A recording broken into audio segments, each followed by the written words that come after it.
मित्रों, हमारे जीवन में ध्यान का महत्व अपार है। महात्मा बुद्ध के एक प्रेरक प्रसंग से जुड़ी ये कहानी हमें यह बात समझाती है कि सही ध्यान और समर्पण से जीवन को कैसे सफलता की ऊंचाइयों तक ले जाया जा सकता है। एक बार की बात है, महात्मा बुद्ध अपने शिष्यों के साथ दूसरे नगर में प्रवचन के लिए जा रहे थे। काफी दूर चलने के बाद सभी शिष्य थक गए और वे फिर महात्मा जी से बोले, गुरुजी, यदि आपकी आज्ञा हो तो कुछ देर कहीं रुककर विश्राम कर ले। महात्मा जी बोले, वत्स, कहीं उचित स्थान देखकर हम वही विश्राम करेंगे। फिर कुछ देर चलने के बाद उन्हें एक खेत दिखाई दिया। उस खेत पर एक बुजुर्ग और एक छोटा लड़का खेत जोतने का काम कर रहे थे। महात्मा जी ने उस बुजुर्ग से पूछा, हे मान्यवर, हम कुछ देर यहाँ विश्राम कर सकते हैं क्या? तब उस बुजुर्ग ने महात्मा जी को पहचान लिया और हाथ जोड़कर उनको प्रणाम किया और कहा, हे महात्मा जी, ये तो हमारी खुशनसीबी है कि आप हमारे खेत पर पधारे। आप वहाँ उस पेड़ के नीचे विश्राम करें, मैं आपके जलपान का प्रबंध करता हूँ। तब महात्मा जी बोले, हे मान्यवर, आप अपना कार्य पूर्ण करें, हमको कुछ नहीं चाहिए। फिर भी वह बुजुर्ग नहीं माने और महात्मा जी को कुछ फल तोड़कर और उन्हें जल देकर वह बुजुर्ग अपने काम में व्यस्त हो गए। तब सभी शिष्यों और महात्मा जी ने फल और जल ग्रहण किया और सभी वही विश्राम करने लगे।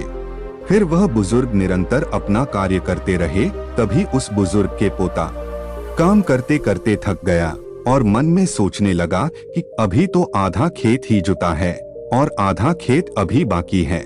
अब मैं कुछ देर विश्राम कर लूं, फिर आधा खेत जोतूंगा। ऐसा सोचकर वह एक पेड़ के नीचे जाकर विश्राम करने लगा।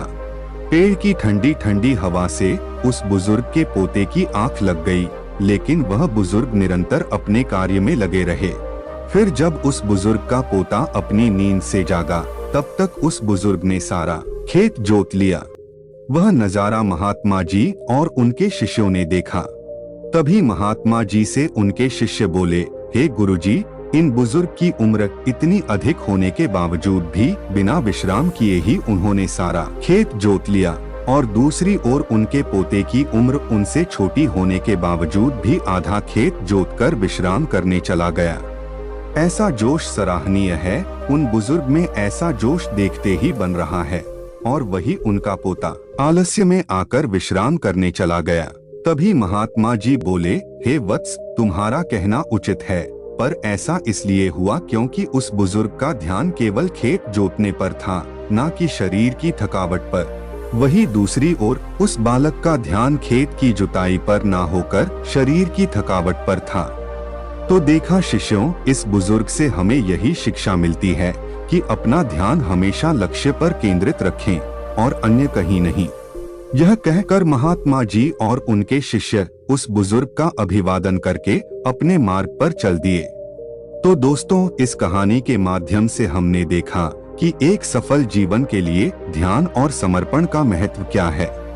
यह हमें याद दिलाता है कि अपने लक्ष्य को प्राप्त करने के लिए हमें समय समय पर विश्राम करना जरूरी है, लेकिन इसका मतलब यह नहीं है कि हमें अपने कामों में आलस्य पूर्वक ढलने की इजाजत है। सही ध्यान और समर्पण से हम समस्त चुनौतियों का सामना कर सकते हैं और अपने लक्ष्य की प्राप्ति में सफल हो सकते हैं। तो दोस्तों, ऐसे ही और भी मोटिवेशनल स्टोरी देखने के लिए हमारे इस वीडियो को एक लाइक और चैनल को सब्सक्राइब जरूर से करें। बुद्धाय नमः।